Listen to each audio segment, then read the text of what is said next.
તમારા ઘરમાં પણ વારે ઘડીએ તૂટી રહી છે આ વસ્તુઓ? ક્યાંક ભારે વાસ્તુ દોષ તો નથી ને?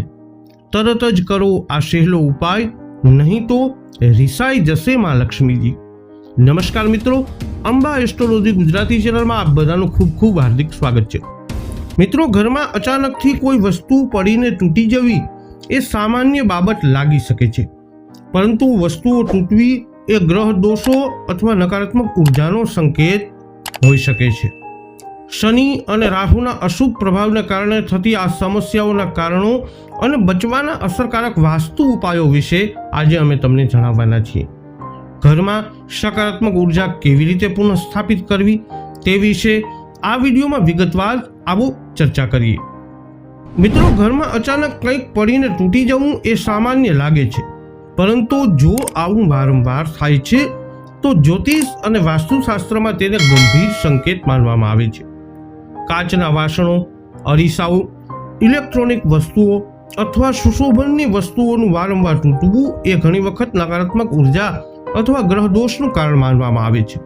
આ સમસ્યા ખાસ કરીને શનિ, રાહુ અને કેતુ જેવા ગ્રહોના અશુભ પ્રભાવને કારણે વધુ વિકટ બની જતી હોય છે. સર્વપ્રથમ જોઈ લઈએ વારંવાર વસ્તુઓ તૂટવાના જ્યોતિષના કારણો ક્યાં ક્યાં હોય છે. તો મિત્રો, વૈદિક જ્યોતિષ શાસ્ત્ર અનુસાર ઘરમાં વારંવાર વસ્તુઓ તૂટવી એ મુખ્યત્વે શનિ, રાહુ અને કેતુ આના દોષોના સાથે સંકળાયેલું હોય છે. શનિ એ કર્મફળના ગ્રહ છે. જ્યારે શનિ કુંડળીમાં નબળો અથવા પીડિત હોય ત્યારે ઘરમાં લોખંડ, કાચ અને ભારે વસ્તુઓ તૂટવાની ઘટનાઓ વધે છે. રાહુ અને કેતુ એ છાયા ગ્રહ છે, જે અચાનક થતી ઘટનાઓ અને ભ્રમ માટે જવાબદાર માનવામાં આવે છે. તેમના વધતા પ્રભાવથી ઘરમાં અસ્થિરતા અને નુકસાન થાય છે. શનિ દોષ અને તેના પ્રભાવ કેવા હોય છે? તો શનિ દોષવાળા ઘરોમાં ઘણી વખત એવું જોવા મળે છે કે લોખંડની વસ્તુઓ, અરીસાઓ અથવા કાચના વાસણો કારણ વગર તૂટી જાય છે. જો શનિની સાડેસાતી કે ઢૈયા એટલે કે 2.5 વર્ષની પનોતી ચાલતી હોય તો આ સમસ્યા વધુ વિકટ બની જાય છે. શનિ એ ન્યાયના ગ્રહ છે, તેથી તે વ્યક્તિને તેના કાર્યોનું પરિણામ આપે છે. જો પૂર્વ જન્મમાં વર્તમાન જીવનમાં કોઈ ભૂલ થઈ છે તો શનિ આ ઘટનાઓ દ્વારા એનો સંકેત આપે છે. રાહુ અને કેતુનો નકારાત્મક પ્રભાવ કેવો હોય છે? તો રાહુ અને કેતુનો દોષ હોય તો ઘરમાં અચાનક વસ્તુઓ ખરાબ થવી કે તૂટવી નોર્મલ થઈ જાય છે. રાહુ ભ્રમ અને અસ્થિરતા લાવે છે, જ્યારે કેતુ અલગ થવું અને રહસ્યમય ઘટનાઓનું કારણ છે.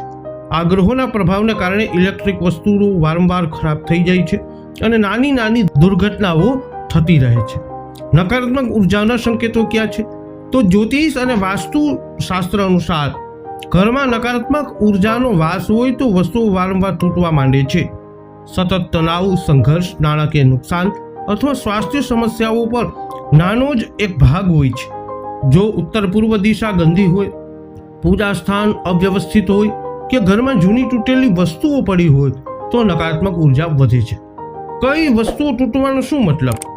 કાચ કે અરીસો વારે ઘડીએ તૂટવો એ નેગેટિવ ઉર્જા કે રાહુ દોષનો સંકેત. ઇલેક્ટ્રિક સામાન ખરાબ થવો રાહુનો પ્રભાવ વધુ હોવાનો સંકેત. ઘડિયાળ વારે ઘડે બંધ પડી જવી અથવા અટકી જવી એ સમય અને ભાગ્ય સાથે જોડાયેલી સમસ્યાઓનો સંકેત. લોખંડની કે ભારે વસ્તુઓ તૂટવી એ શનિ દોષનું મુખ્ય લક્ષણ હોઈ શકે છે. આ ઉપાયો કરી અને બચી શકાય છે. મિત્રો, ઘરની નિયમિત સફાઈ કરો અને તૂટી વસ્તુઓને ઘરની બહાર ફેંકી દો. અઠવાડિયામાં એક વખત મીઠાના પાણીથી ઘરમાં પોતું લગાવો, તેનાથી નકારાત્મક ઉર્જા દૂર થાય છે.